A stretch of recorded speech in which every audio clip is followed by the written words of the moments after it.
Okay, so for part 3, I just kind of want to talk about like my symptoms. When I first realized I was having sickness, like the symptoms, it was when my mom brung out this truffle cheese. Even thinking about it right now and talking about it, it just kind of makes me nauseous and makes me want to throw up. And I honestly didn't think that was possible. Like just thinking of something or just visualizing it in your head. Oh my God, even my stomach right now. I didn't think that is possible. But it is. I think that this should be like a happy time, but it sucks when you're sick 24/7. I don't just get morning sickness. I get morning, noon, afternoon, night, midnight, and then it just slowly just started just to get worse, where I couldn't even keep down Gatorade, water, everything was just coming up. Luckily, like some of the times it did stay down, so I didn't dehydrate myself, and I wasn't starving myself. But it is just everything that I would take in, I would throw up. And then possibly after I threw up, I was able to eat the next thing that I was able to like eat the next thing that I put in my mouth. But if I tried to put something in my mouth 2 hours later, it would come up, and then like I said, the next thing I would eat after I threw up, it would stay down. So it was weird. I had to kind of learn my niches. One day I could eat cereal, it went down, it digested, it was perfect. The next day I eat cereal, it come right back up. I ate Menudo one time, it came right back up, and then 3 days later I ate Menudo and it stayed down. So I ended up getting the hang of it. So I learned that if I get up as early as I possibly can, anywhere from like 6 a.m. to about 9 a.m., I would have to get up and force myself to eat something. But it seemed like after I ate within those hours, I was able to eat, you know, periodically and without feeling like, well, I would always feel sick, but without throwing it up. So, like I said, the sickness never left within the ending of the first month and the whole second month. The sickness never really left. But the actual vomiting, it subsided substantially. So I was really happy about that. I've never been a throw up person. Like I would try my best not to throw up. And I'm not saying like actually throwing up. Like I'm not a throw up person to the point that I have an iron stomach. I don't throw up. I can eat anything, literally anything, and I don't throw up. Like I can count on one hand how many times I've thrown up in my whole lifetime that I recall. So just throwing up every day for like 4 to 5 times a day, it's just different. It was something that I wasn't used to. It made me cry. It made me pout. It made me wish that I wasn't pregnant. I was just like, oh gosh, if this is what this is about, I don't ever want to go through this again. Believe it or not, my lifesaver was Coca-Cola. One day I needed to go to my storage. I ended up just pulling into a McDonald's and getting like the large Coke.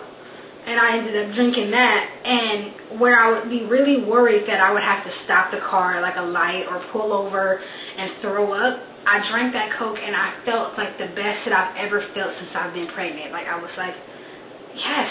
So Coke had literally become my best friend. Honestly, if you can live without it, I would suggest that you do, because Coke, it was my best friend, but it was my worst enemy also, because after a while, I had to wean myself off of it. It's literally like a drug. It wasn't hard to stop drinking it because I knew it wasn't healthy for me, but then the headaches and the migraines started, and they were horrible. And it took another Coke to get that headache away. I wouldn't advise you to try the Coke method if you can try anything else. If you were like me, where everything it seemed like you couldn't get a break unless you had that Coke, like my doctor said, have it, just don't go overboard. Because at that point, they knew that, my weight dropped significantly and like I wasn't gaining anything, so they knew like, look, if Coke was the only thing that I can keep down, go for it, just don't abuse it.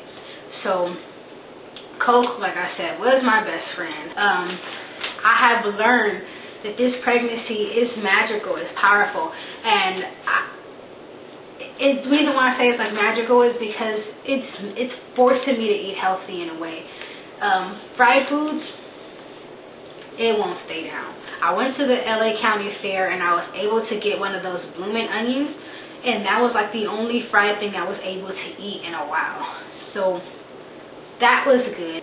It's also forced me to just make sure I drink water. I hate water. I'm not a water drinker. I do not like water at all. But I am being forced to drink water. I have a glass of water, maybe 2, before I go to bed. And I have to drink water when I wake up. And honestly, I have to drink some during the day because my body lets me know now more than ever what kind of foods I need, whether it's fruits and vegetables, and staying away from different stuff that brings up my acid reflux. And so that's the next thing that I want to talk about is my acid reflux. I have it bad. I don't get heartburn. Heartburn is not in my vocabulary at all. Everybody's like, oh, I bet you have heartburn. I don't have heartburn. Unless I just don't know what it is, but I would assume it feels like a burning in your heart. I don't have that. What I do have is acid reflux, and I have it bad. I burp about 100 to 200 times a day. Sometimes I burp like consecutively 10 times in a row. It's weird. It's annoying, but I burp. I don't try to. It's just acid. Every morning, even though it's gotten better with the vomiting, I vomit acid. Like the acid comes up because there's nothing on my stomach. So acid reflux, all of that is a big part of my life right now. Honestly, it's not that bad, but it's annoying. Like when I'm trying to talk or anything like that, and the next thing I know, I'm just on this burping frenzy. So I can't get anything out because I'm burping all the time. So burping has really taken over my life right now. So yeah, basically how I got the hang of it is just that I'll eat and then I have to snack. I have to eat consecutively. I cannot eat a lot. That's another reason why I say pregnancy is a magical thing, is because I can't not skip a meal. Like I have to eat, and I can't eat a lot, you know, at one time. So I'm literally forced to snack throughout the day, which is why I think that my weight is staying regulated right now.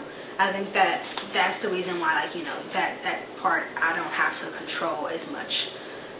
When it comes to sugary foods, my body looks for a balance. So if I start eating sugary foods, after a while, my body won't take it anymore. I literally would have to go to savory or you know, something else. And just like if I eat a lot of savory foods, at one point my body will, you know, be like, all right, let's try something else.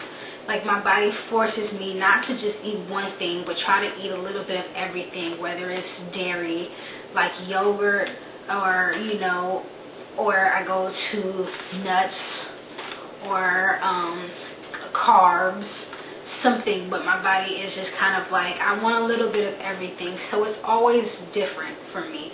So one moment I can crave vegetables and I want vegetables. The next moment it's like, I can't eat a vegetable, give me some fruits. The next moment it's like, no, I need some bread, I need a tortilla shell, I need something like that, of that sort. As of right now, I don't really have any major cravings. I just really love spicy foods. I love spicy foods right now. The hot pickles, the hot sausages, those are just like my best friend right now. I love them. I guess that can be a craving, but honestly, I liked that before I was pregnant. Another thing is that they are not kidding when you're not doing anything and you just literally, it's starting to happen right now, which is why I remember, because it's not on the sheet, but I'm literally out of breath, and that right there would never happen, or like I'm out of breath from just having a conversation, or I run up the stairs, and I've always like breathed a little, you know, hard after, but this I'm like, like it literally is like, it feels like I'm just the most out of shape person ever. So that is one of the other symptoms that I go through. It's just a lot of shortness of breath. That's it.